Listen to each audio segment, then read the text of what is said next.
الله وبركاته.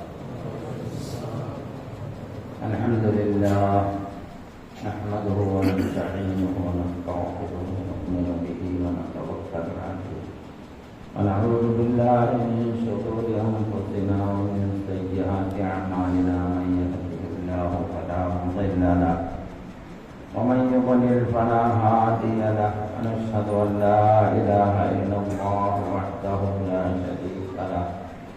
ونشهد أن سيدنا ونبينا ومولانا محمدا عبده ورسوله أرسله بالحق بشيرا ونذيرا. أعوذ بالله من الشيطان الرجيم. بسم الله الرحمن الرحيم. إن الله وملائكته يصلون على النبي يا أيها الذين آمنوا صلوا عليه وسلموا تسليما. اللهم صل على سيدنا شفيعنا مولانا محمد وعلى آله وأصحابه سيدنا مولانا محمد وبارك وسلم عنه. اللهم صل على سيدنا وشفيعنا مولانا محمد وعلى آله وأصحابه سيدنا مولانا محمد عدد كل ذرة 100,000 ألف مرة. اللهم صل على سيدنا وشفيعنا مولانا محمد وعلى آله وأصحابه سيدنا مولانا محمد النبي الأمي الذي قرنت البركة بذاته ومحياه وتعطرت العالم بطيب ذكره ورجاه. إن نريد إلا الإصلاح ما استطعنا وما توفيقي إلا بالله عليه توكلت وإليه أنيب. رب اشرح لي صدري ويسر لي أمري واحلل عقدة من لساني يفقهوا قولي. والله يقول الحق وهو يهدي السبيل.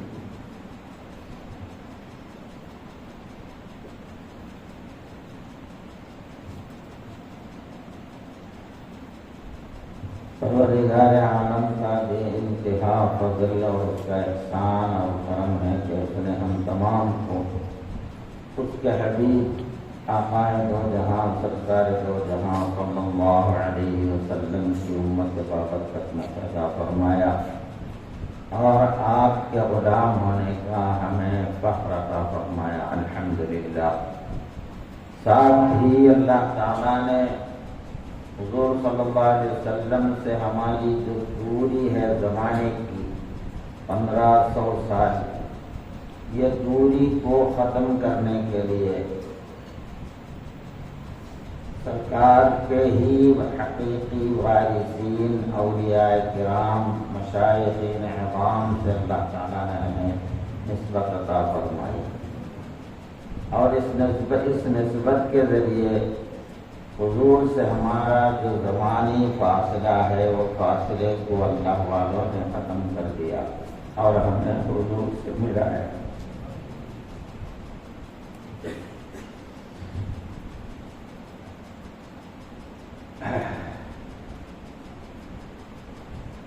حق تعالیٰ کا احسان ہے. حق تعالیٰ اپنے فضل سے اپنے حبیب کے صدقے میں اپنے پیران سلسلہ کے طفیل میں ہم کو حق تعالیٰ کی پہچان بھی عطا فرمائی اور اپنے آقا کی پہچان بھی ہمیں عطا فرمائی. جسے دادا سرکار فرماتے ہیں کہ مجھی میں خدا کو مجھی میں نبی کو میں صدقے گرو کے دکھایا ہوں. لوگ حضور کو خواب میں اگر ایک بار نظر آ جانے کی تمنا میں رہتے کہ شاید کاش حضور میری خواب میں نظر آ جائے، اس تمنا میں رہتے. مگر اللہ کا کتنا احسان ہے کہ اللہ والوں نے ہمیں اپنے آقا کو ہم میں ہی ظاہر کیا، دکھایا اور ہم اپنے آقا کے ساتھ اپنے کو پانے کے قابل ہمیں بنایا. یہ کتنا بڑا احسان ہے. تو اس لیے اس نعمت کو صحیح معنی میں حاصل کرنا ہے اب یہ حضور کی خوشی میں، حضور کی ولادت کی خوشی میں محافل کو منعقد کرنا، حضور کے اوصاف اور حضور کی مدحتیں اشعار کے ذریعے پڑھا گیا، بیانوں کے ذریعے ہی بھی پیش کیا جاتا ہے۔ تو یہ ساری چیزیں خود حضور کی بھی سنت ہے، صحابہ کی بھی سنت ہے، سارے اللہ والوں کا طریقہ ہے۔ اب اس محفل کو جمع کرنے کے لیے ہمارے پیر بھائیوں میں بہت سے لوگ، تقریباً سبھی لوگ اپنے اپنے طور پر حصے دار ہوئے ہیں۔ ان کے کیا کیا اس میں مقاصد ہیں، ان کے کیا کیا ارادے ہیں، اللہ تعالیٰ سب کو قبول فرمائے اور سب کو اللہ اپنے فضل سے جزائے حسنہ سے مالا مال فرمائے اور حضور سے سب کو حقیقی محبت اور نسبت عطا فرمائے۔ حضور کے سیرت یا حضور کی ولادت کے تعلق سے جتنے جلسے عموماً منعقد ہوتے ہیں تو اس میں بیان کرنے والے حضرات جو بیان کرتے ہیں وہ یہی ہے کہ حضور مکے میں تشریف لائے اور مدینے کو ہجرت فرمائے تو 24 سال 23 سال کی مدت جو اعلان نبوت کے بعد کا ہے، وہ واقعات یا پھر ولادت کے واقعات، معجزات وغیرہ بیان کرتے ہیں۔ تو یہ تمام واقعات 1400 بلکہ 1500 سال پہلے گزر چکے ایسے واقعات جو اس وقت ہمارے سامنے نہیں ہیں۔ اس وقت ہم اس کو نہیں دیکھ رہے ہیں، لگتے کہ وہ سارے واقعات اپنے جگہ برحق ہے اور ہمارے لیے اس کو سیکھنا، سمجھنا، اس کو پڑھنا، حضور کی سیرت کے بارے میں واقف ہونا لازمی اور ضروری ہے، اس سے اختلاف نہیں کر رہے ہیں۔ لیکن خانقاہی نظام میں اب حضرت قبلہ ہمارے حضرت نور المشائخ سید نور شاہ صاحب قبلہ رحمۃ اللہ علیہ اپنے زمانے سے آپ میلاد کا جو جلسہ ربیع الاول 12 ربیع الاول کو جو جلسہ مناتے ہیں تو اس میں ٹائٹل یہ دیتے ہیں جلسے ظہور نور، جشن ظہور نور۔ لوگ عموماً میلاد النبی وغیرہ، عید میلاد النبی وغیرہ کا عنوان دیتے ہیں، تو حضرت کا عنوان ہوتا ہے جشن ظہور نور، کرنے سے پہلے کا واقعہ ہے اور ابھی بھی جاری۔ ظہور نور، اللہ تعالیٰ نے اپنے نور سے حضور کے نور کو پیدا فرمایا۔ حضرت مصنف عبد الرزاق جو امام بخاری کے استاد ہیں، مصنف عبد الرزاق کی روایت میں حضرت جابر رضی اللہ تعالیٰ عنہ حضور سے دریافت کرتے ہیں کہ اللہ کے رسول، اللہ تعالیٰ نے سب سے پہلے کس چیز کو پیدا فرمایا؟ حضور نے ارشاد فرمایا، اے جابر، اس اللہ کی قسم ہے جس کے قبضے میں محمد کی جان ہے، اللہ نے سب سے پہلے تیرے نبی کے نور کو پیدا فرمایا۔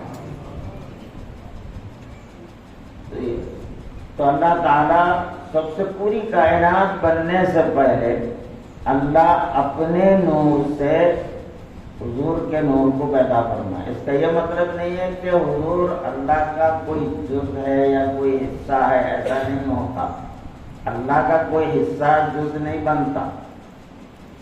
خیر وہ تفہیم سمجھنے کی بات ہے کہ نور کی کیا حقیقت ہے، نور کیا ہے، اور نور سے حضور کا نور ظاہر ہونے کا مطلب اور طریقہ کیا ہے، یہ غیر تعلیمات میں آپ کو سمجھ میں آ جائے گا، اس وقت اس کا بیان کا موقع نہیں ہے۔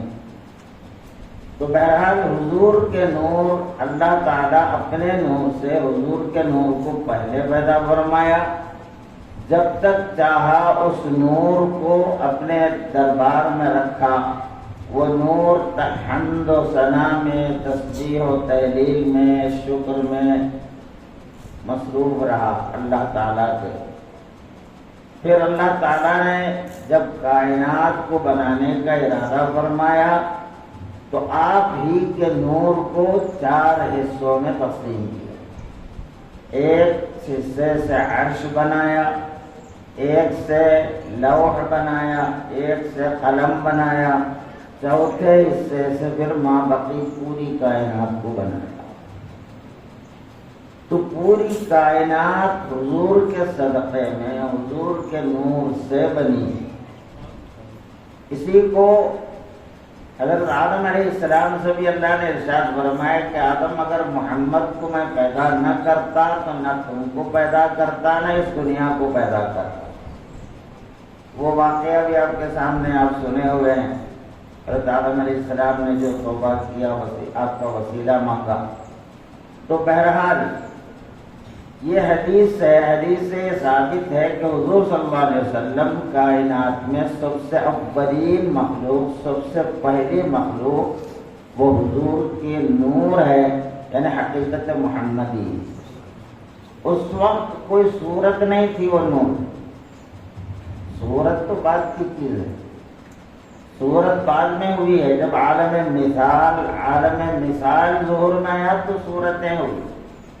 یہ تو عالم مثال سے بھی پہلے کا معاملہ ہے، احدیت کا معاملہ، احدیت اور وحدت کا معاملہ. تو اس کے کئی مراتب کے بعد جو ہے عالم مثال کی تخلیق ہوتی ہے. عالم مثال میں صورتیں آتی ہیں. عالم ارواح میں بھی صورت نہیں ہے.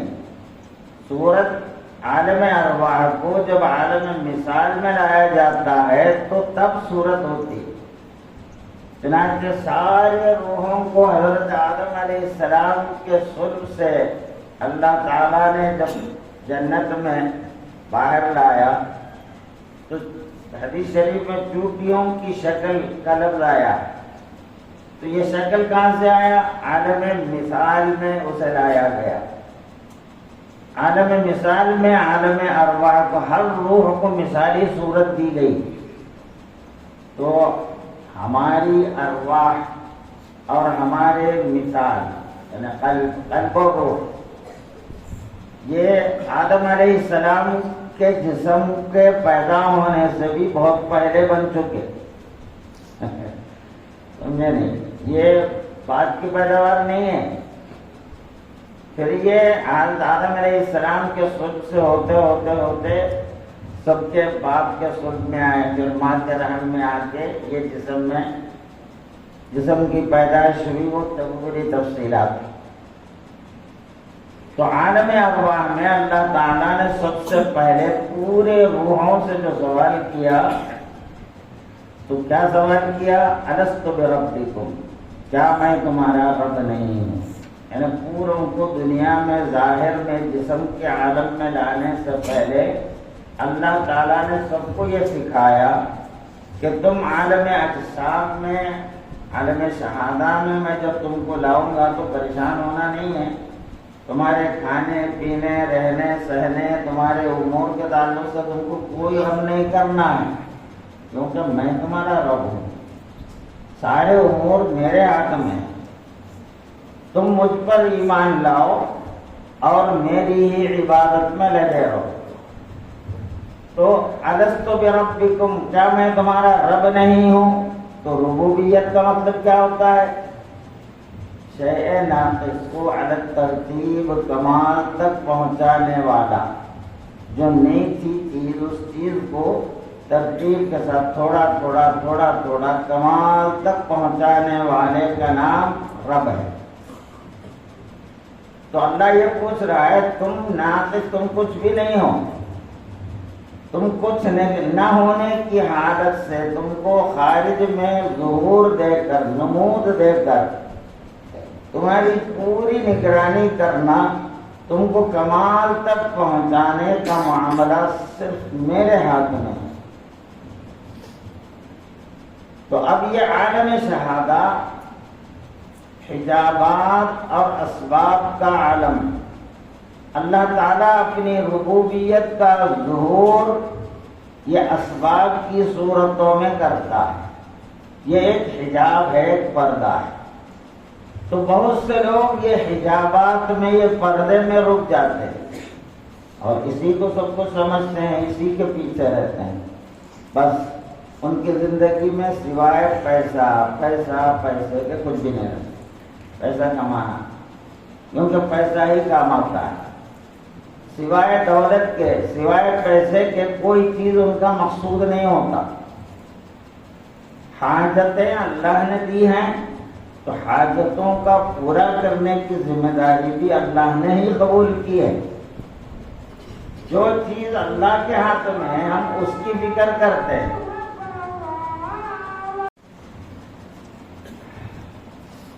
تو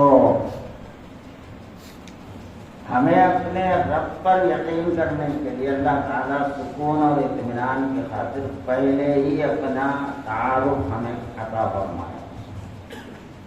تو سب سے پہلے روح محمد الرسول اللہ نے بلاغ کا اقرار فرمایا.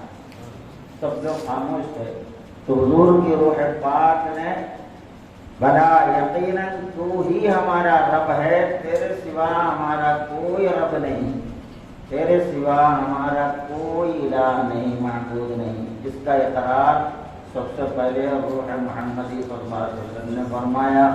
تو آپ کی پیروی میں سب سے پہلے انبیاء علیہ السلام نے اقرار کیا، پھر سارے لوگوں نے اقرار کیا. تو ہر روح جو پیدا ہوتی ہے اس عالم میں اسی ایمان کی کیفیت کے ساتھ پیدا ہوتی ہے. اس لیے کل مولود یولد علی الفطرہ، حضور فرماتے ہیں ہر پیدا ہونے والا بچہ فطرت پر پیدا ہوتا ہے، مسلمان پیدا ہوتا ہے، اللہ کے ربوبیت کے اقرار کے ساتھ پیدا ہوتا ہے. لیکن پھر ان کے والدین ان کو یا تو یہودی بنا دیتے ہیں، یا تو مجوسی بنا دیتے ہیں، یا ہندو بناتے ہیں، یا مسلمان بناتے ہیں. تو ماحول میں وہ اپنے دین کو اختیار کرتا ہے. تو اللہ تعالیٰ نے فرمایا عالم ارواح میں سب سے جب اقرار لیے تو جب کبھی میری جانب سے تمہارے پاس ہدایت آ جائے تو فمن تبع ہدایا، جس نے میری ہدایت کی پیروی کی. تو میری ہدایت کیا ہے؟ بندہ مجھ سے جٹے رہنا، میرا ہی بن کے رہنا، کیونکہ میں اس کا ہوں تو وہ میرا رہے. پیدا کرنے والا، بنانے والا یہ چاہتا ہے میں اپنے بندے کا ہوں، اس کو بناتا ہوں، اس کو سب کچھ دیتا ہوں، اس کو قائم رکھتا ہوں، زندگی دیتا ہوں، ہر نعمت دیتا ہوں. تو اس طرح اللہ ہمارا ہوتا ہے تو بندہ ہو کر، محتاج ہو کر ہمارا بھی تو کام ہے نا اپنے رب کے ہی رہے، اسی کی یاد میں، اس کے شکر میں، اس کی فرما برداری میں، اس کی اطاعت میں رہے.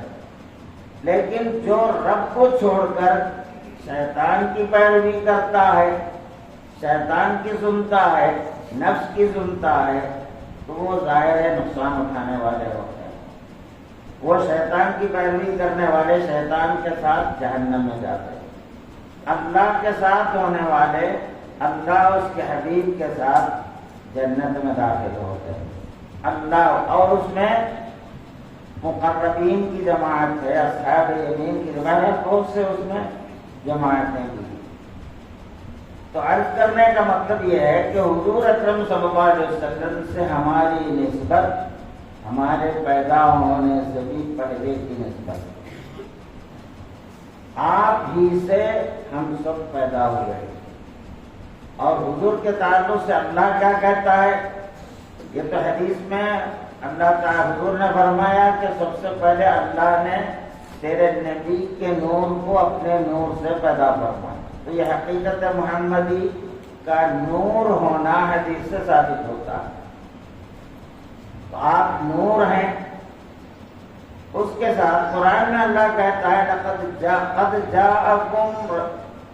جاءکم نور و کتاب مبین، بلا شبہ تمہارے پاس آیا ہے نور. قد جاءکم من اللہ، اللہ کی جانب سے بے شک تمہارے پاس آیا ہے اللہ کی جانب سے نور اور کھلی کتاب. تو کھلی کتاب تو قرآن مجید. نور کا مطلب حضور اکرم صلی اللہ علیہ وسلم کے ذات مطہرہ، حضور صلی اللہ علیہ وسلم ہی صراط مستقیم ہے۔ صراط مستقیم کی ہم دعا کرتے ہیں نماز کی ہر رکعت میں سورہ فاتحہ میں، اہدنا الصراط المستقیم۔ تو صراط مستقیم کیا ہے؟ محمد رسول اللہ صلی اللہ علیہ وسلم بھی صراط مستقیم ہے۔ مطلب جو آپ کا ہوا، آپ کا وفادار ہوا، آپ کا فرما بردار ہوا، وہ سیدھے راستے پر ہے۔ تو نور اللہ نے آپ کو، آپ کی ذات کو اللہ نے نور فرمایا۔ پھر اللہ تعالیٰ اپنے اس نور کو بشری صورت میں، بشری تقاضوں کے ساتھ اس عالم میں ظہور عطا فرمایا، بی بی آمینہ کے وسیلے سے، پورے آپ کے اجداد کے وسیلے سے۔ تو یہ مکے میں آپ کی ولادت مطہرہ جو ہوا، وہ فی الحقیقت حضور صلی اللہ علیہ وسلم کا ظہور خاص کا نام ہے، جس کو ہمارے اہل صوفیہ کرام کے نزدیک حقیقت محمدیہ ظہوریہ کہلاتا ہے۔ یعنی آپ کا ظہور ہے جب آپ اس عالم میں بشری لباس میں تشریف لائے، مگر جب آپ کو جب بچپنے سے تھوڑی بہت آپ کو شعور میں آپ آئے، جیسے یہاں کا اصول تقاضا ہے جسم کی پرورشی کا، تو آپ کو ہر پتھر، آس پاس پتھر جو ہے آپ کو دیکھ کے صحیح السلام علیکم یا رسول اللہ سلام کہتا ہے۔ حضور صلی اللہ علیہ وسلم کو پتھر سلام کرتے ہیں، درخت آپ کے پاس آ کے سجدہ کر کے واپس چلا جاتا ہے، آپ اشارہ کریں تو آپ کے اشاروں پر چاند ادھر سے ادھر، ادھر سے ادھر حرکت کرتا ہے، ابر آ جاتا ہے۔ مکے میں ابتدا میں بارش قحط ساری ہوئی، سارے لوگ پریشان ہوئے، تو سب بڑے بڑے لوگ پورے قریش کے پورے مل کر یہ فیصلہ کہ ہم پورے بڑے لوگ مل کر خانہ کعبہ کے دیوار کو تھامے کھڑے رہیں گے دعا کرتے ہوئے، جب تک بارش نہیں ہوگی کوئی بھی وہاں سے ہٹیں گے۔ تو وہ شروع دن حضور صلی اللہ علیہ وسلم یہ ابو طالب کے ساتھ آنے کے لیے اجازت چاہے تو بیٹے تم چھوٹے ہیں، تم مت آؤ، تمہارے لیے تکلیف ہوگی، تم گھر میں رہو، میرا آنے نہیں دی۔ ابھی لوگ دن بھر دھوپ میں رات میں کھڑے ہوئے ہیں، بارش ہونے کا نام نہیں لے رہا۔ دوسرا دن بھی ایسے ہی ہوا، تیسرا دن بھی یہی ہوا، وہ بھی پریشان ہونے لگے۔ تو پھر حضرت ابو طالب سے حضور صلی اللہ علیہ وسلم نے فرمایا میں بھی چلتا ہوں، ٹھیک ہے تم بھی چلو۔ تو حضور نے وہ دیوار پکڑے ہوئے سارے سرداروں سے کہا تم سب پیچھے ہٹو۔ اب وہ لوگوں کو اپنی توحید معلوم ہونے لگی، یہ کیا بات ہوئی؟ تو کہا میں کہتا تم کو بارش ہونا ہے نا، بالکل ٹھیک ہے پیچھے ہٹو۔ تو کچھ لوگ پیچھے ہٹ گئے، کچھ لوگ رک گئے، تو آپ نے فرمایا سب پیچھے ہٹو۔ بہرحال مجبوراً سب پیچھے ہٹ گئے۔ آپ کعبے کے دیوار کے سامنے کھڑے ہو کر اپنے چہرے مبارک کو آسمان کی طرف کیا۔ آپ کے چہرے مبارک آسمان کیا دیکھا، ابرار شروع، اتنی زوردار بارش ہوئی کہ سب ٹھیک ہے برے ہاتھوں، محض آپ کی صورت دیکھ کر آسمان برس جاتا ہے۔ حضرت ابو طالب اپنے اشعار میں بنو ابیض یستسقی الغمام من وجهه، وہ سفید منور چہرہ جس کی صورت سے پانی برسایا جاتا ہے۔ تو حضور صلی اللہ علیہ وسلم بچپن میں حضور کی یہ کیفیات خود حضور کو سمجھ میں نہیں آتے تھے کہ کیا ہو رہا ہے میرے ساتھ، حتیٰ کہ نبوت کا اعلان ہوا، 40 سال میں آپ نبی بنے نہیں، بلکہ 40 سال کی عمر میں آپ کی نبوت کا اعلان ہوا۔ نبی تو آپ اس زمانے سے ہیں، خود سرکار فرماتے ہیں، صحابہ نے دریافت کیا رسول اللہ آپ کو نبوت کب واجب ہوئی، آپ کب نبی ہوئے؟ تو فرمایا کنت نبیا وآدم بین الروح والجسد، دوسری روایت میں بین الماء والطین، میں اس وقت بھی نبی تھا جب آدم علیہ السلام جسم و روح کے بیچ میں تھے. یہ ترمذی شریف کی حدیث ہے. تو ابھی آدم علیہ السلام پیدا بھی پورے نہیں ہوئے، اس وقت آپ نبی ہیں. تو آپ نبی تو بہت پہلے سے. اعلان نبوت ہوا 40 سال کی عمر میں اس امت کے لیے. یہ ہم سب کی خوش نصیبی ہے کہ ہمارے لیے حضور جسمانی بشری لباس میں تشریف لا کر انسان ہو کر آئے، اور انسانوں کو فضیلت آپ کی وجہ سے ملی. اللہ تعالیٰ قرآن مجید میں حضور کی اوصاف، تو حضور سے سب بنے ہیں. اس کا مطلب یہ ہوا جو کچھ، اور پھر حضور جو کچھ بندوں کو اللہ کی جانب سے کائنات کو جو کچھ ملتا ہے وہ سب سے پہلے حضور کو ملتا ہے. حضور سے سب کو تقسیم ہوتے ہیں. چنانچہ آپ فرماتے ہیں انما انا القاسم واللہ یعطی، میں تقسیم کرنے والا ہوں، اللہ دینے والا ہے. اور قرآن میں اللہ تعالیٰ صاف فرماتا ہے وما ارسلناک الا رحمتا للعالمین، اے حبیب ہم نے آپ کو نہیں بھیجا مگر سارے عالم کے لیے رحمت بنا کر. آپ سارے عالم کی رحمت ہیں. تو آپ کو معلوم ہونا چاہیے رحمت کے بغیر کوئی مخلوق نہیں رہتی. یہ مخلوق اگر ہے زمین میں باقی، زمین قائم ہے تو رحمت سے، آسمان سلامت ہے تو رحمت سے، چاند سورج ہے تو رحمت سے، آپ ہم سب ہیں تو رحمت کی وجہ. اگر رحمت ہٹی کائنات بنا ہو جائے. حضرت میرا عوام کے لیے ایک مثال فرماتے ہیں. جیسے کرنٹ کے گولے وغیرہ، گولے چلتے ہیں، فین چلتا ہے، تو ہر ایک میں 2 وائر آتے ہیں. ایک میں کرنٹ ہوتا ہے اور ایک نیوٹرل، کچھ نہیں ہوتا اس میں. مگر نیوٹرل کے بغیر اگر تم دونوں وائر بھی کرنٹ کے دے دیے تو گولا پھٹ جائے گا، ہو جائے گا گولا، بس تو مشینری پوری خراب ہو جائے گی. یہ نیوٹرل دینا پڑتا ہے. نیوٹرل کے بغیر محض کرنٹ سے کوئی چیز کام نہیں کرتی. ایسے ہی اللہ رب العالمین ہے، سارے عالم کا رب ہے. مگر ساتھ ہی اللہ تعالیٰ نے حضور کو رحمت للعالمین بنا، سارے عالم کے لیے رحمت آپ کو بنایا. تو اللہ کی ربوبیت کا ظہور حضور کی رحمت کے واسطے سے آتی ہے. یہ پوری کائنات رحمت کی وجہ سے کائنات قائم ہے. رحمت ہٹی، جیسے نیوٹرل گیا تو سفر ہاتھ ہو جاتا ہے. ایسے ہی رحمت ختم ہو، رحمت ہٹ جائے تو عالم فنا ہو جائے گا. الحمدللہ رب العالمین، اللہ کے لیے ساری تعریف ہے، اس لیے کہ وہ سارے عالم کا رب ہے. سب کو پالنے والا، سب کو پرورش کرنے والا، سب کو بقا بخشنے والا اللہ تعالیٰ ہے، رب ہے وہ. ساتھ ہی اللہ فرماتا ہے الرحمن الرحیم. رحمان بھی ہے وہ، رحیم بھی ہے. تو رحمان میں کیا ہے؟ رحمت. رحیم میں کیا ہے؟ رحمت. رحمان میں رحمت عمومی ہے، رحیم میں رحمت خصوصی ہے جو صرف مومنین کے لیے خاص.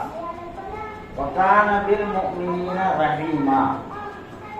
تو مومنین کو جو ایمان ملتا ہے، ایمان میں ان کو جو ترقی ملتی ہے، اور ایمان کے جتنے فیوزات ہیں اللہ کی طرف سے، جو کچھ بھی ان کے درجات وغیرہ بلند ہوتے ہیں، ان کو جو مدد ملتی رہتی ہے دنیا میں بھی آخرت میں بھی، یہ سارے کا سارا فیضان رحیمیت. اور پورا عالم کو بقا ملتا ہے صفت رحمانیت کی وجہ. پورا عالم چاہے کافر ہو مسلم ہو، ہر ذرہ فیضیاب ہے صفت رحمانیت. تو یہ رحمانیت اور رحیمیت میں دونوں میں جو رحمت ہے وہ رحمت عالم محمد الرسول اللہ صلی اللہ علیہ وسلم۔ تو مطلب یہ ہوا ہمارا اور حضور کا تعلق کوئی غیریت کا نہیں ہے۔ بظاہر ہم ایک دکھتے نہیں ہیں، کیونکہ یہ ظاہری آنکھ تو کچھ بھی نہیں دیکھتی نا، دیکھتی ہی کیا بول کے، اس کو کچھ بھی دیکھنا نہیں آتا۔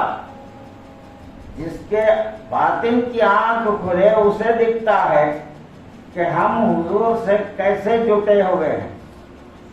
چنانچہ اللہ تعالیٰ لقد من اللہ علی المؤمنین اذ بعث فیہم رسولا، اللہ نے بہت بڑا احسان کیا ہے، حالانکہ اللہ ہم کو پیدا کیا، یہ کم احسان ہے، پیدا کیا، ہم کو صحت دے رہا ہے، عافیت دے رہا ہے، نعمتوں پہ نعمتیں دے رہا ہے، مگر کبھی اللہ نے میں یہ سب دے کے تم پہ احسان کیا ہوں نہیں فرمایا۔ فرمایا تو یہی فرمایا کہ میں نے مومنین پر احسان کیا ہے کہ ان میں سے رسول کو پیدا کیا، مبعوث کیا۔ تو محمد الرسول اللہ جو ہمیں عطا ہوئے ہیں یہ احسان ہے، ساری نعمتوں سے بڑھ کر نعمت، اور اللہ کی اس نعمت پر خوشی منانے کا تو خود قرآن اللہ حکم دیتا ہے، قل بفضل اللہ وبرحمتہ فلیفرحوا وغیرہ قرآن کی آیت ہے کہ اللہ فرماتا اللہ کے فضل اور اس کی رحمت پر خوشیاں مناؤ، اور ایسا خوشی منانا تم اپنی آخرت کے لیے، دنیا کے لیے جو جو جمع کرتے ہیں، ذالک خیر مما یجمعون، ساری جمع تمہاری پونجیوں سے سب سے بہتر ہے یہ اللہ کی نعمت اور فضل پر خوشی منانا، خوش ہونا۔ تو حضور صلی اللہ علیہ وسلم کی شان یہ ہے کہ ہم کو جو بھی غم ہوتا، حضور فرماتے ہیں تم کو جو تکلیف پہنچتی ہے تم سے پہلے وہ تکلیف مجھے ہوتی۔ ہمارے آقا ہم سے اتنے قریب ہے، خود قرآن کہتا النبی اولا بالمؤمنین من انفسہم، نبی ایک دم قریب ہے، اولا سب سے زیادہ قریب ہے، ان کی جانوں سے بھی بڑھ کر، ہماری جان ہم سے جتنا قریب ہے اس سے بڑھ کر ہمارا نبی ہم سے قریب ہے۔ تو یہ قریب اگر اولا کا معنی میں تمہارا زیادہ حقدار ہوں، تمہارے جیسے حضور اپنے یہ آیت جب نازل ہوئی تو پہلے آیت نازل ہونے سے پہلے اگر کوئی شخص کا انتقال ہو جاتا، اگر وہ حرزدار ہوتا تو جب تک حرز ادا نہیں ہوتا حضور اس کا جنازہ نہیں پڑھتے تھے، مگر جب یہ آیت نازل ہوئی تو آپ نے فرمایا اب میں تم سب سے زیادہ اولا ہوں، قریب ہوں، باپ سے بھی زیادہ، جیسے باپ ہوتا ہے کسی کا بیٹا ہوتا ہے اس کا ذمہ دار ہوتا ہے، اس کا مستحق ہوتا ہے، تو بیٹا قرضدار ہے تو باپ ذمہ دار ہوتا ہے، باپ قرضدار ہے تو بیٹا ذمہ دار ہوتا ہے، ایسا ہوتا ہے نا۔ تو سرکار نے فرمایا میں تم سب سے زیادہ، میں مستحق ہوں، میں تم سے قریب ہوں۔ اب اگر کوئی جو بھی مرے گا اگر وہ قرضدار ہے تو قرضہ میں ادا کروں گا، اگر اس نے مال جائیداد چھوڑا ہے تو اس کے لیے بچوں مجھے ضرورت نہیں، لیکن اگر وہ قرضدار ہے تو میں ادا کروں۔ پھر حضور فرماتے ہیں ایک درود شریف والی حدیث، قیامت کے دن جو مجھ پر زیادہ درود بھیجتا رہتا ہے وہ قیامت کے دن مجھ سے زیادہ قریب رہتا ہے۔ اس کے لیے بھی لفظ اولا استعمال ہوا کہ وہ شخص مجھ سے زیادہ قریب ہے، تو قریب صرف استحقاق کے ہی معنی میں نہیں بلکہ قربت کے ہی معنی میں، حقیقی قربت، مجازی نہیں۔ تو قربت حقیقی حضور کا ہمارا ثابت ہے، اس لیے اللہ فرماتا ہے لقد جاءکم رسول من انفسکم، بلا شبہ تمہارے پاس تمہاری ہی جانوں میں سے رسول آئے۔ یہ رسول کوئی غیر نہیں ہے، تمہاری اپنی ہی جانوں میں سے ہے۔ اور ان کی حالت کیا ہے عزیز علیہ ما عنتم، تمہیں کچھ دشواری ہو جائے، تکلیف پہنچے تو وہ نبی پر بار گزرتا ہے، آپ کو تکلیف ہوتی ہے۔ حریص علیکم، اور تم پر حد سے زیادہ حرص رکھنے والے ہیں کہ میری امت، یہ میری امت بھی کامیاب ہو جائے، جنتی بن جائے، اللہ والا بن جائے۔ اس لیے ہم ہمارے سلسلہ کو بولتے رہتے ہیں کہ کسی بھی بندے کو اللہ سے جوڑنے کا کام کرتے رہو، تم کو حضور کی خوشی ملے گی، حضور تم سے خوش ہو جائے کہ اس نے میرے ایک امتی کو اللہ والا بنا دیا۔ حضرت جنید رضی اللہ تعالیٰ عنہ فرماتے ہیں اگر اللہ قیامت کے دن مجھ سے پوچھے کہ جنید تو میرے لیے کیا لایا ہے، تو میں شبلی کا ہاتھ پکڑ کے پیش کروں گا، مولا یہ لایا ہو۔ ایک کو اللہ والا بنانا کہ آپ کے ہزاروں مریدین ہیں، مگر آپ اپنے ایک مرید پر فخر کرتے ہیں۔ تو جو کوئی کسی بھی بندے کو ترغیب دے کر عہد اللہ کی جماعت میں شریک کر دیا، اس کے اندر سے شرک و کفر برائیاں دور ہو گئی، وہ اللہ والا بن گیا، تو کتنا بڑا کام کیا انہوں نے۔ تو سب سے زیادہ حضور کو خوشی ہوتی ہے اس سے، اللہ خوش ہوتا ہے۔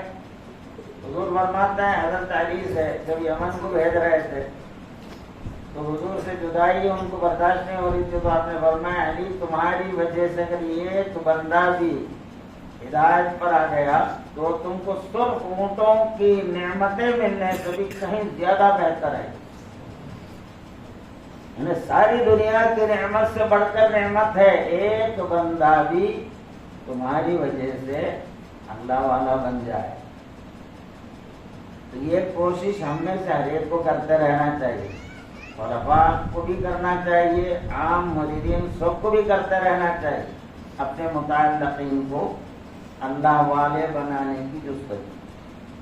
خیر یہ تو حضور کی خوشی حاصل کرنے کا آسان طریقہ بتا رہا ہوں کہ حضور کی خوشی سے نصیب مل جاتی ہے۔ تو بہرحال اللہ تعالی حضور کی جو تعریف فرماتے ہیں حریص علیکم، تم پر بے انتہا حرص رکھنے والے،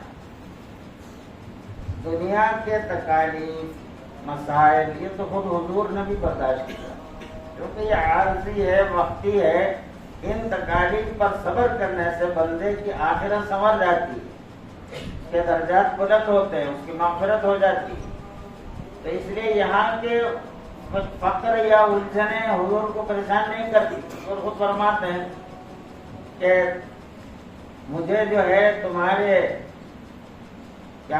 مالدار ہونے کا مجھے ڈر ہے، کیونکہ تم مال والے ہو جائیں گے تو اللہ سے جدا ہو جائے گا، تو مجھے یہ ڈر نہیں ہے کہ تم سب میرے بعد کافر ہو جاؤ گے، بلکہ یہ ڈر ہے کہ تم مالدار ہو جاؤ۔ مالدار ہونے سے حضور ڈرتے تھے۔ حضرت عمر فاروق کے زمانے میں جب بیت المال غنیمت بے انتہا آنے لگا تو آپ رونے لگے، اللہ یہ بہتات مال کی دنیا کی کہیں تمہیں ہلاک نہ کر دے مالک اس کی وجہ سے۔ تو آپ اس کی وجہ سے روتے تھے، یہ ملنے کی وجہ سے، یہ نہ ملنے پر خوش ہوتے تھے۔ مگر آج ہمارے طریقہ سوچ بالکل الٹا ہے، ہم پیسے زیادہ ملے، دنیا دار بنے تو خوش ہوتے ہیں۔ خوش ہونا ہے اللہ والا بننے، اس لیے کہ عارضی دنیا تم کروڑ پتی بھی بنو تو چھوڑ کے ہی قبر میں جانا، کوئی چیز حقہ بھی ساتھ نہیں لے جا۔ لیکن اگر تم اللہ والے بنے تو مرنے کے بعد کی پوری زندگی، ہمیشہ کی زندگی تمہاری سلامت ہو جائے گی۔ تو وہ حضرت سرکار دو عالم صلی اللہ علیہ وسلم اپنی ہر امتی کو ہدایت پر دیکھنا پسند فرماتے تھے، سب اللہ والے بن جائے۔ تو یہی کوشش اہل اللہ کرتے ہیں، اب اللہ کے بندوں کو اللہ سے جوڑتے ہیں۔ تو حضور صلی اللہ علیہ وسلم ہمارے ساتھ ہیں بلکہ ہم میں ہیں، یہ بھی قرآن ہے، وَاعْلَمُوا أَنَّ فِيكُمْ رَسُولَ اللَّهِ، قرآن نے فَاعْلَمْ أَنَّهُ لَا إِلَهَ إِلَّا اللَّهُ، لا الہ الا اللہ کے لیے سیکھو، علم حاصل کرو فرمایا فَاعْلَمْ، اور دوسرے مرتبہ فَاعْلَمُوا، جانو، سیکھو، علم حاصل کرو اس بات کا کہ تم میں اللہ کے رسول ہیں، اس کا بھی علم حاصل کرو، تم میں اللہ کے رسول ہیں۔ اپنے ساتھ اللہ کے رسول کیسے ہیں، یہ تو اس کی تفصیل تعلیمات میں تعلیم و تربیت کے ذریعے سمجھایا جاتا ہے، عام تقریر میں بولنے کی بات نہیں ہوتی ہے۔ تو حضور کو اپنے میں پا کر جو اپنے میں جانتا ہے، کیونکہ حضور صلی اللہ علیہ وسلم حق تعالیٰ اس کائنات میں ظاہر ہیں، تو ظاہر کے لیے ایک مظہر ہونا ضروری ہے، ظاہر مظہر کے بغیر ظاہر نہیں ہو، ظاہر ہونے کا ایک مظہر ہونا پڑتا ہے۔ تو یہ پوری کائنات یعنی حضور اکرم صلی اللہ علیہ وسلم حق تعالیٰ کے مظہر عتم ہے، اللہ ظاہر ہے، حضور اللہ کے مظہر ہے، جہاں جہاں اللہ کا ظہور ہے وہاں وہاں حضور مظہر ہیں، سمجھے نہیں؟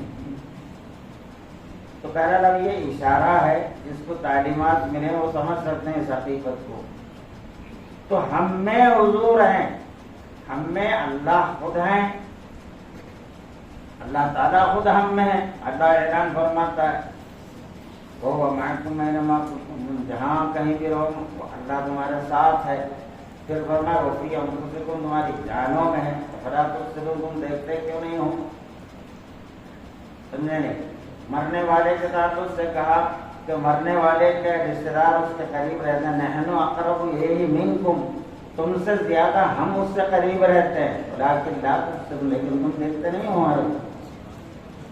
تو اللہ تو ہر ایک کے ساتھ، اللہ تعالیٰ خود ہے، تو اللہ جہاں بھی اللہ ہوتا ہے اللہ اپنے حبیب کو اپنے ساتھ ہی رکھتا ہے، بلکہ اللہ تعالیٰ اپنے حبیب ہی کے مظہر میں ظاہر ہے۔ تو اس طرح جو انفس میں حضور کو پاتا ہے اس کی شان کیا ہوتی ہے؟ اللہ تعالیٰ کو کیا فرماتا ہے؟ وَلَن يُعَذِّبَ اللَّهُ وَمَا كَانَ اللَّهُ لِيُعَذِّبَهُمْ وَأَنْتَ فِيهِمْ، سبحان اللہ، اللہ کے لیے گوارا نہیں کہ ان کو عذاب دے جبکہ آپ ان کے اندر ہوں۔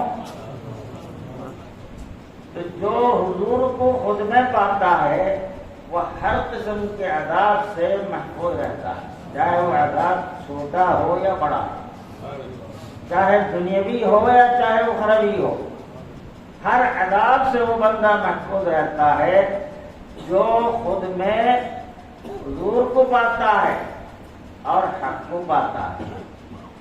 حضور کے مظہریت میں حق تعالیٰ کو پاتا ہے۔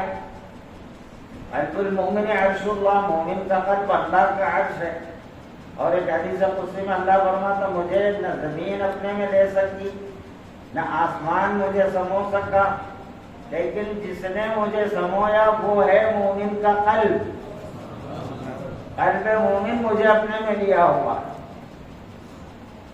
تو مومن کا قلب اللہ تعالیٰ کا عرش ہے، اللہ مومن کے قلب میں جل بگر ہوتا ہے، لیکن ادراک کرنا پانا ضروری ہے۔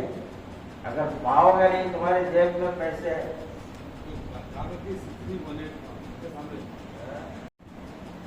کیا بول رہا تھا؟ ہاں، تو حق تعالیٰ کو خود میں لینے والا، حق تعالیٰ کو پانے والا پھر حقیقت مومن کا قلب ہوتا ہے، مومن کے قلب کی بڑی وسعت۔ تو اس کے لیے ادراک لازمی ہے، احساس لازمی ہے۔ اب آپ کے جیب میں کاغذیں، کئی قسم کے کاغذات ہوتے ہیں نا، اس میں 500 کا نوٹ بھی، لیکن آپ کو نہیں معلوم کاغذوں میں 500 کا نوٹ ہے تو نہیں معلوم۔ تو اب بھوک لگ رہی، بازار میں جانا بھوک لگ رہی، ہوٹل میں پیسے نہیں ہیں، مجھ کو پریشان، جبکہ جیب میں یہ پیسے ہے، اس کی خبر نہیں ہونے کی وجہ سے محروم ہے اس سے، تو بھوکا پھرتا ہے وہ، پھر بڑی مشکل سے گھر پہنچ کے جب جیب کی تلاش میں سب کاغذات نکالا، 5 روپے کا نوٹ سر جمع کرتا، یہ رکھتے میں کہ بھوکے مارا، تو یہ پیسے ہونے کے باوجود بھوکا رہنا کیوں پڑا؟ اس لیے کہ اس کا احساس نہیں ہے، اس کو یاد نہیں ہے۔ تو اسی طرح اللہ تو ہے سب کے ساتھ، مگر احساس و ادراک سے محروم تو قربت اور معیت کی نعمت سے محروم ہو جاتا ہے، احساس ہونا پڑتا ہے۔ اگر تم ایروپلین میں سفر کر رہے ہیں، امریکہ کا پریزیڈنٹ بھی تمہارے ساتھ، اس ایروپلین میں تمہارے بازو آ کے بیٹھا، تم کو کیا پتا کون پھیلتا ہے کیا نہیں پتا نہیں، تم ادھر ادھر دیکھو، بات میں معلوم تمہارے ہو تمہارے بازو کون تھا، وہ پریزیڈنٹ کا امریکہ تو چمک جاتا، تو بازو رہتا ہے، مگر اس احساس اور ادراک نہیں ہونے کی وجہ سے، اور شخصیت کو نہیں پہچاننے کی وجہ سے ان کے ساتھ ہونے کا لطف سے محروم۔ تو اسی طرح حق تعالیٰ ساتھ ہے سب کے ساتھ، باعتبار تکوین، معیت تکوینی سب کے ساتھ، لیکن بندہ اللہ کے ساتھ اسی وقت ہوتا ہے جب اس کا باطن پاک ہو، اس کی ادراک حاصل ہو، معرفت حاصل ہو، اور ادراک کرتا رہے، معرفت ملے مگر ادراک نہ کرے تب بھی محروم رہتا ہے۔ تو بہرحال اللہ تعالیٰ نے ہم کو ایسے آقا سے نسبت دی ہے کہ جن کے طفیل میں اللہ تعالیٰ موسیٰ علیہ السلام سے فرمایا کہ موسیٰ اپنی امت میں اعلان کرو کہ جنت تمام امت پر حرام ہے جب تک امت محمدیہ جنت میں داخل نہیں ہو۔ تو آپ کی امت جب جنت میں پہلے جائے گی تو پھر بعد میں سب امت کو داخلے کی اجازت ملے گی۔ تو موسیٰ علیہ السلام نے فرمایا اللہ یہ امت تو بعد میں آتی ہے تو مگر جنت میں سب سے پہلے، تو مجھے اس امتی کا نبی بنا۔ موسیٰ علیہ السلام دعا سن، اللہ نے فرمایا نبی کو میں امت سے اٹھاتا ہوں، آپ تو پہلے والے ہیں تو آپ کیسے اس امت کے نبی ہوں گے؟ تو کہا کہ ٹھیک ہے، اگر میں اس امت کا نبی نہیں بنتا تو مجھے اس نبی کا ایک امتی ہی بنا ہے۔ تو موسیٰ علیہ السلام آپ کے امتی ہونے کی دعا کرے، حالانکہ آپ اولو العزم رسول ہیں، کلیم اللہ کی شان ہے آپ کا۔ تو ایسی نعمت اللہ تعالیٰ ہم کو مفت میں دیا، لیکن ہم کو یہ کرنا چاہیے، ہم جب قبر میں داخل ہوں گے تو بخاری شریف کی متفق علیہ حدیث ہے کہ فرشتے آپ کو دکھا کے آپ کی طرف اشارہ کر کے سوال کریں گے کہ ما کنت تقول فی ھذا الرجل محمد، اس رجل کس کو کہتے ہیں؟ فوٹو نہیں، فرشتے رسول اللہ کے فوٹو لے کے نہیں ملتے، فوٹو کو رجل نہیں بولتے۔ اس رجل یعنی اس شخصیت، اس مرد کے بارے میں جو جسم و قلب و روح کے ساتھ ہوتا ہے اسی کو رجل کہا جاتا ہے۔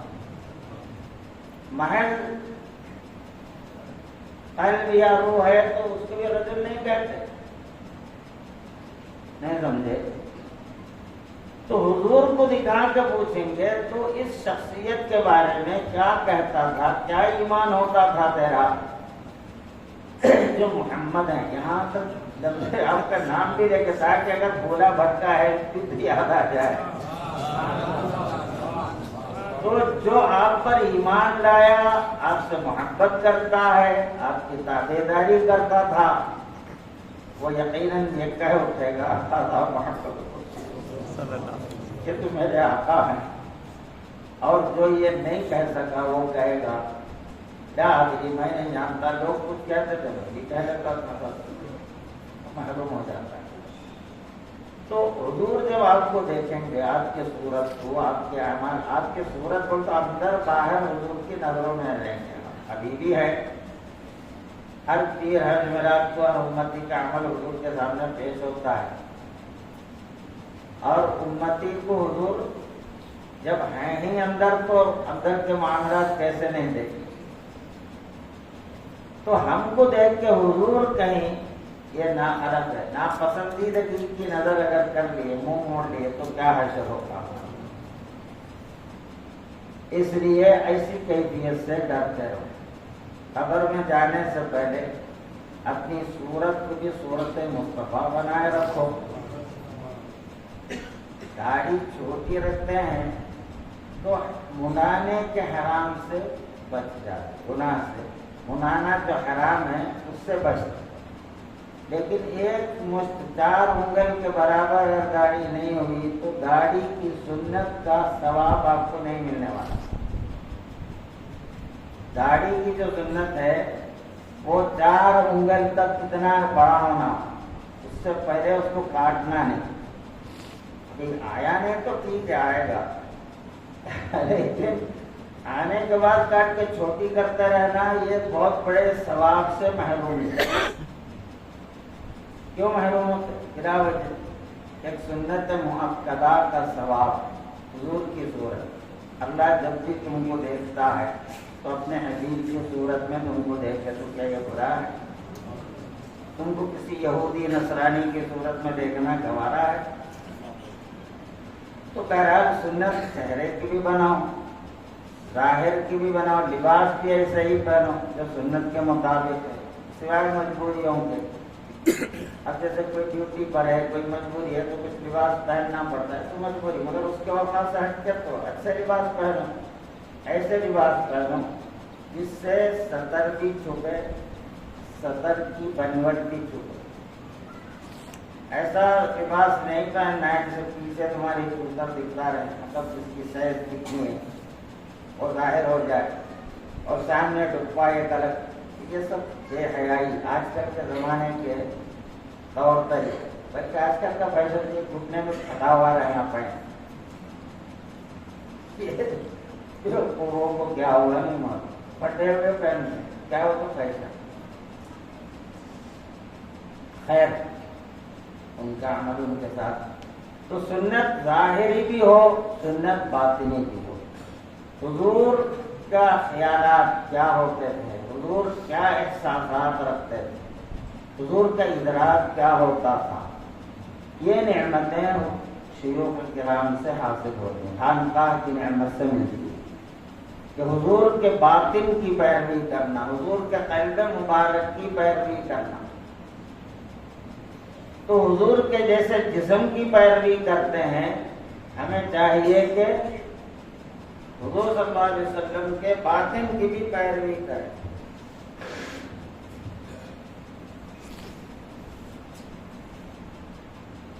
تو وہ کیونکہ باطن ظاہر سے زیادہ اہم ہے. باطن میں جو خیالات، جو احساس بندے کا ہوتا ہے، جسم اسی کے مطابق ڈھلتا ہے. آپ کے دل میں حب رسول ہے، اللہ آپ کو پیارے ہیں، اللہ کے رسول پیارے ہیں، تو اللہ اس کے رسول جو جو پسند کرتے ہیں وہ سب آپ کی پسند ہو جانا چاہیے، آپ اس کو قبول کرنا چاہیے.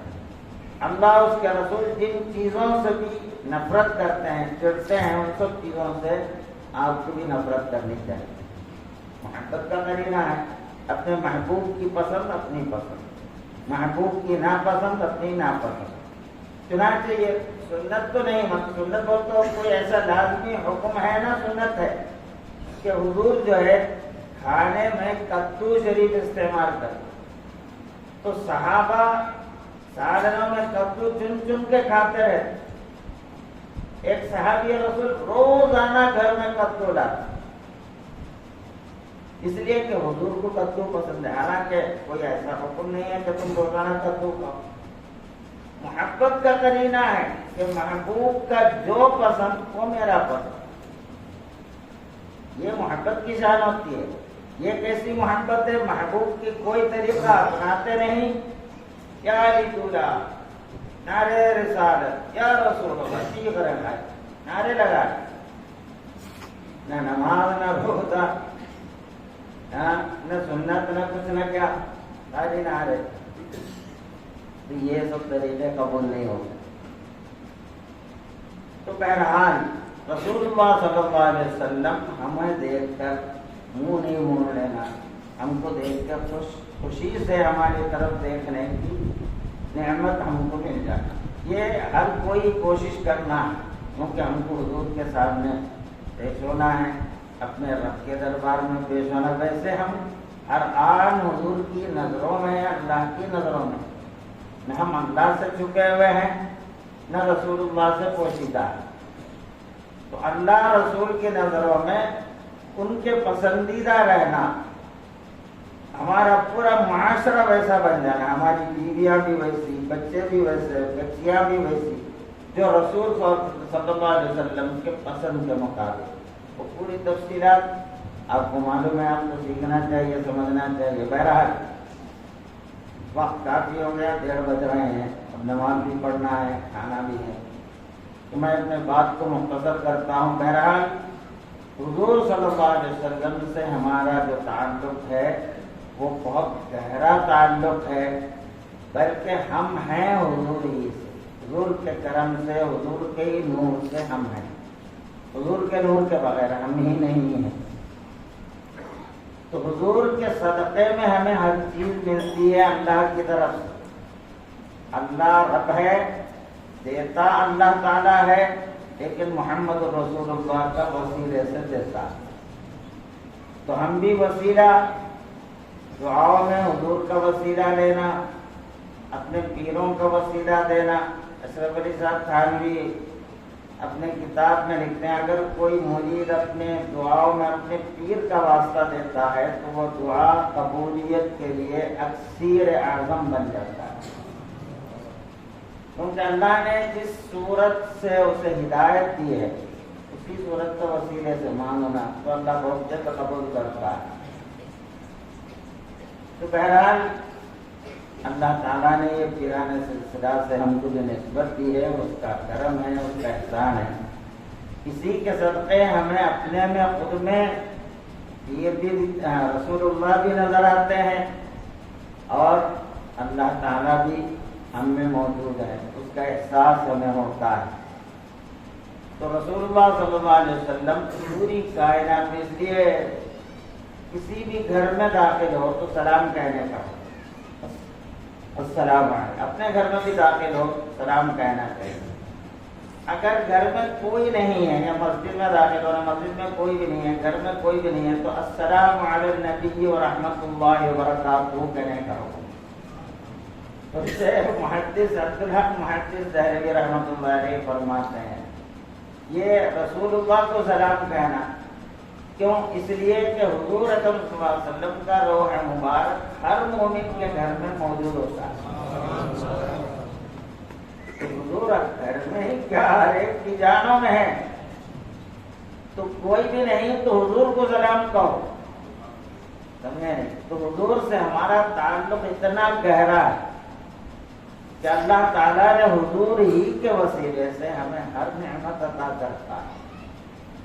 بالخصوص ایمان، ایمان کی ساری نعمتیں حضور کے صدقے میں ملتی ہیں. پیروں سے بھی جو ملتے ہیں وہ حضور ہی کا فیضان ہوتا ہے.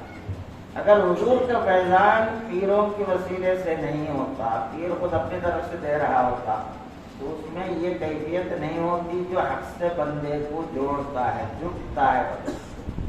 اس میں حق کو پانے والا جو کیفیت، اس سے گزرنے کی کیفیت، وہ صرف مصطفیٰ کی نگاہ جو پیر کی نگاہوں سے ملتی ہے، اسی کی وجہ سے بندہ خود سے گزرتا ہے. دادا سرکار فرماتے ہیں میں نہیں تھی مستی، میں وہ تو شراب، مطلب تعلیمات. اب کتابیں تصوف، اگر کوئی شخص تصوف کی کتابیں پڑھے پورے تعلیمات ہیں، بہت سی کتابوں میں جتنی تعلیمات پیر دیتے ہیں سب تصوف کتابیں موجود ہے، لیکن آج تک کوئی یہ کتاب پڑھ کے اللہ کو اپنے میں پا سکا ہے؟ نہیں پا سکتا. تو تعلیمات محض کتابوں سے پڑھ کر کوئی اللہ والا نہیں بن سکتا، کیونکہ اللہ تعالیٰ کا اصول خود ہے الرحمن فاستبشر خبیرا، باخبر سے رجوع ہو، اور کنوا مع الصادقین، صادقین کے ساتھ ہو جاؤ، واتبع سبیل من اناب الی، جو میرے بن گئے ہیں، میری طرف رجوع ہو چکے ہیں، ان کی پیروی میں چل۔ یہ اللہ کا حکم ہے، تم حکم خدا کو چھوڑ کے اپنی مرضی چلیں گے تو ملتا تو رہی ہے۔ تو دادا سرکار فرماتے ہیں میں نہیں تھی مستی اتنی کہ مجھ کو کھو دی، مجھے خود ختم کرنے والی کیفیت یہ الفاظ تعلیمات میں نہیں ہیں۔ میں صدقے ان نگاہوں کے جو مجھے بے خود بنا رہے ہیں، تو پیروں کی نگاہوں سے جو فیض باطن مرید کے باطن میں منتقل ہوتا ہے، اسی سے انہیں خود سے گزرتا ہے۔ خود سے گزرنا، خود کو چھوڑنا کیا مطلب؟ خود سے کون چھوڑ سکتا ہے؟ خود سے کون گزر سکتا ہے؟ تو اس کا یہ فن ہے، وہ گر ہے جو اللہ والوں سے ان کی نگاہوں سے ملتی ہے۔ تعلیمات کے الفاظ سے زیادہ پیروں کی صحبت اور ان کے فیضان سے، ان کی پیار و محبت سے یہ چیزیں نصیب ہوتی ہے۔ بے عنایات حق و خاصان حق، بزرگان دین فرماتے ہیں اگر حق تعالیٰ کے عنایات اور اللہ کے خواص یعنی اللہ کے پیاروں کے عنایات اگر تجھے نہ ملے تو گر ملک باشد کے سیاہ ہستشور، اگر تو اعمال میں فرشتہ بھی بن جائے گا مگر تیرے اعمال نامہ کالے کا کالا رہے گا، کہ اس میں اخلاص للہیت کی کیفیت کہاں سے تو لائے گا؟ یہ عجب انسان اپنے کو اچھا سمجھتا ہے، میں بہتر ہوں، میں حافظ، میں پیر ہوں، میں عالم ہوں، میں نمازی ہوں، میں وہ ہوں، میں یہ ہوں، ہر کوئی سمجھتا ہے جو کرنے والا ہے، اس سے چھوٹے گا کہاں سے؟ اور یہ احساس رہنا میں ایسا ہوں ویسا ہوں، اسی کا نام تو عجب ہے، اور یہ جب رہتا ہے پورے اعمال برباد ہو جاتے ہیں۔ یہ اس سے نکلتا کیسا ہوگا؟ اب یہ عمل جو روزہ رکھنے والا، میں روزہ نہیں بولے گا تو کیا بولے گا؟ مگر جو اس گرو کو جانتا ہے، اپنی حقیقت اور اصلیت کو جانتا ہے، اس کو یہ علم مل جاتا ہے، احساس مل جاتا ہے یہ میرا اپنا ملک نہیں، مجھ میں جو کچھ ہے وہ میرا نہیں، میرا مجھ میں کچھ بھی نہیں، جو کچھ ہے سو تیرا، تیرا تجھ کو سونپا تو کیا جاتا ہے میرا۔ درائق بندہ تعالیٰ کے افضال اور انعامات کو دیکھ کر اس سے گزر جاتا ہے، اس کو کچھ نہیں سمجھتا ہوں، میں کچھ نہیں ہوں، صرف گناہگار ہوں، بیکار ہوں، معدوم ہوں، بے قوت ہوں، عاجز ہوں، اندھا، بہرا، گنگا، مردہ۔ ایسا کون بول سکتا ہے اپنے آپ کو؟ میں مردہ ہوں، میں اندھا ہوں، کوئی بولتا؟ مگر یہ خانقاہ والے بول دیتے تھے، ہم لوگوں سے تو نہیں بولتے، اپنے میں بولتے رہتے۔ تو اب یہ آپ لوگ سنیں تو بولے گھر کے پاگل پورے نکلے ہوئے، اس کو مردہ بول رہے ہیں، اندھا، بہرا، گنگا بول لیتے ہیں۔ میں آئی سہیلی عدم کے نگر سے، وجود حقیقی نہ لایا مجھے، میں میت، میں جاہل، میں مصبر، میں عاجز، میں اندھی، میں بہلی، میں گونگی ازل سے، دادا سرکار اپنے اشعار میں فرماتے ہیں۔ تو بہرحال یہ احساس سالکین کرتے ہیں، کیونکہ وہ حق تعالیٰ کی عطا ہے، حق کی جانتے ہیں، اپنی چیزیں اپنی جانتے ہیں، ہے کو ہے بولتے ہیں، نہیں کو نہیں بولتے۔ نہیں کیا ہے کیا ہے، اس کی پہچان ملنا اور اسی کا ادراک حاصل ہونا، یہ کمال کی بات ہے۔ اللہ تعالیٰ ہم سب کو توفیق عطا فرمائے۔ صحیح تعلیمات ہمارے ظاہر و باطن کو پاک کرنے والی تعلیمات، سارے امراض خبیثہ باطنیہ سے ہم کو نجات دلانے والے، یہ اللہ والوں کے دامن ہوتے ہیں. اس لیے بزرگان دین فرماتے تیرے نفس کو توڑنے والے اس دامن کو بڑی مضبوطی سے تھام لے، کبھی اس میں رکھنا نہ پڑ جائے، کیونکہ تیرے نفس امارہ کو، تیرے خراب نفس کو توڑنے والے سوائے اس نسبت کے اور کچھ نہیں ہوتے. بڑے بڑے عالم بن جاتے ہیں مگر تکبر کے اعلیٰ ٹاپ پہ رہتے ہیں. میں شیخ ہوں. وہ آیا تھا، وہ گیا تھا، عامر سے ملا. ارے تو رہے تھے وہ کسی مومن کا احترام ان کو آتا ہی نہیں ہے. حالانکہ کتنے بڑے عالم ہیں، محدث ہیں، مفسر ہیں، مفتی ہیں، مفتیوں کے مفتی ہیں، مگر وہ آیا تھا گیا تھا جذبہ کچھ نہیں. تو یہ گناہ کبیرہ اندر بھرا ہوا رہنا کتنی بڑی برائی ہے، کتنی بڑی خرابی ہے. تو علم حاصل ہونے کے باوجود یہ چیزیں نہیں جاتی. شیطان تو معلم الملکوت بن گیا، اتنا اس کا درجہ ملا کہ فرشتوں کا استاد بن گیا. مگر آدم علیہ السلام جب پیدا ہوئے تو کیا بولا انہیں؟ انا خیر منہ، میں آدم سے میں بہتر ہوں. یہ کیفیت جس کسی کے بھی اندر آیا، میں فلاں مومن سے بہتر ہوں، میں اس سے بہتر ہوں، اس سے بہتر ہوں، ایسا آیا مر گیا، ہلاک ہو گیا. وہ شیطان کی تجلی ہے. وہ شیطان بولا اگر کسی کے اندر یہ کیفیت آئی تو گیا اور مار کھا گیا.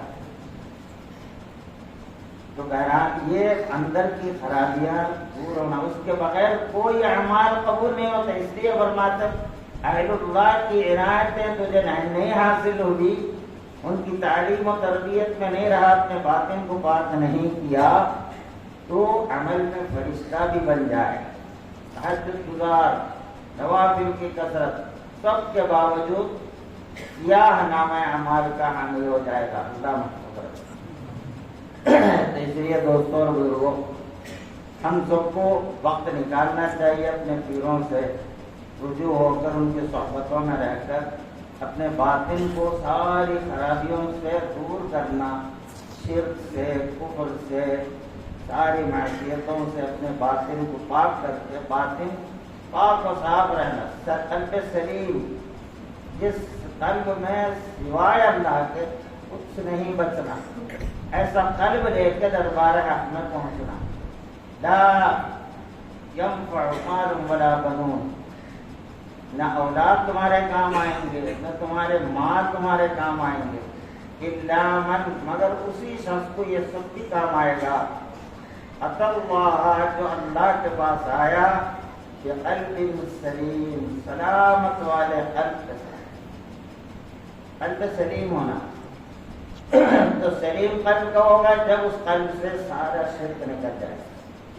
کئی شرک ہیں اور کفر کے سارے اسباب نکل جائے، نفاق کی ہر کیفیت ختم ہو جائے، اخلاص اور للہیت پوری آ جائے، عجب سے، تکبر سے، حسد سے، ریا سے، بغض سے، کینے سے قلب پاک ہو جائے. اللہ کرے یہ نعمت اللہ ہم سب کو عطا کرے. یہ اگر پاک ہوا تو اعمال تھوڑے بھی اگر ہیں وہ بڑے ہی کمال کے بن جائے. اس کے بغیر اعمال کی کثرت بھی کام نہیں آنے والی.